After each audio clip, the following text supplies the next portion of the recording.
गीता के 610 पेज पे मैं पहुंच चुका हूं। श्री कृष्ण और अर्जुन के बीच में संवाद हो रहा है कर्म को लेके, और श्री कृष्ण जी बोल रहे हैं कि मुझ पे समर्पण हो के कर्म करो, मुझ पे समर्पण हो जाओ, मैं तुम्हारा उद्धार कर दूंगा। तो यहाँ समर्पण का मतलब है भगवान श्री कृष्ण बोल रहे हैं कि जो भी कर्म करो मुझ पे समर्पित हो के करो, मेरे लिए करो, मैं तुम्हें महायज्ञ बना दूंगा उस कर्म को, और जीवन तुम्हारा मोक्ष प्राप्ति करेगा। तो 610 के पहले अध्याय में क्या लिखा गया है ये समझने की कोशिश करते हैं। ए इदम परम गुहम मद भेक्तो व्याध्यास्यति भक्तिमयी पराकृत्वा मामे वैश्यतस्य संशया। यानी जो व्यक्ति भक्तों को यह परम रहस्य बताता है वह शुद्ध भक्ति को प्राप्त करेगा और अंत में वह मेरे पास आएगा।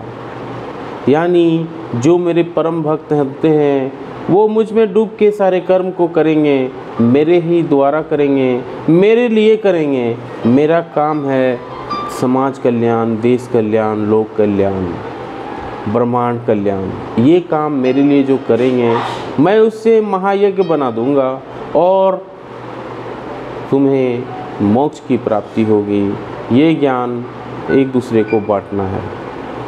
सामान्यतः यह उपदेश दिया जाता है कि केवल भक्तों के बीच में भगवत गीता की विवेचना की जाए, क्योंकि जो लोग भक्त नहीं हैं वे न तो कृष्ण को समझेंगे ना ही भगवत गीता को समझेंगे। जो लोग कृष्ण को तथा भगवत गीता को यथारूप स्वीकार नहीं करते उन्हें मनमाने ढंग से भगवत गीता की व्याख्या करने का प्रयत्न करने का अपराध मोल लेना नहीं चाहिए। भगवत गीता की विवेचना उन्हीं से की जाए जो कृष्ण को भगवान के रूप में स्वीकार करने के लिए तैयार हैं। यह एकमात्र भक्तों का विषय है, ये भक्तों का विषय है जो कृष्ण को भगवान के रूप में विश्वास करते हैं, उन्हीं को भगवत गीता का विवेचना करना चाहिए, वर्णन करना चाहिए। यह एकमात्र भक्तों का विषय है, दार्शनिक चिंतकों का नहीं। दार्शनिक चिंतक का ये काम नहीं है। लेकिन जो कोई भी भगवत गीता को यथारूप में प्रस्तुत करने का सच्चे मन से प्रयास करता है वह भक्ति के कार्यकलापों में प्रगति करता है और शुद्ध भक्तिमय जीवन को प्राप्त होता है। ऐसी शुद्ध भक्ति के फलस्वरूप उसका भगवत धाम जाना ध्रुव है। तो ऐसी भक्ति जो करेगा, जैसे भक्त प्रहलाद किए थे, जैसे सूरदास किए थे, उनका नाम अमर हो गया, अजर हो गया। अब ये भक्त प्रहलाद की कहानी मैं पहले भी बता चुका हूँ, भक्त सूरदास की कहानी भी मैं पहले बता चुका हूँ। तो ये क्या किए थे, ये भगवान की कृष्ण भक्त की भक्ति में डूब गए। मीरा जिसे हो गया, मीरा का नाम लेना जरूरी है इस वर्णन में।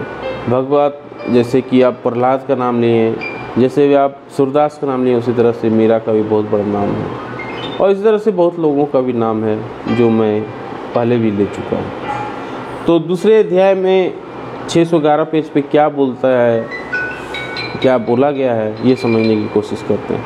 नाचा तस्मानेषु कश्चिने में प्रिय कृतमा भविता नाचा में तस्मादन्य प्रियतरो भुवो। यानी इस संसार में उसकी अपेक्षा कोई अन्य सेवक ना तो मुझे अधिक प्रिय है ना कभी होगा।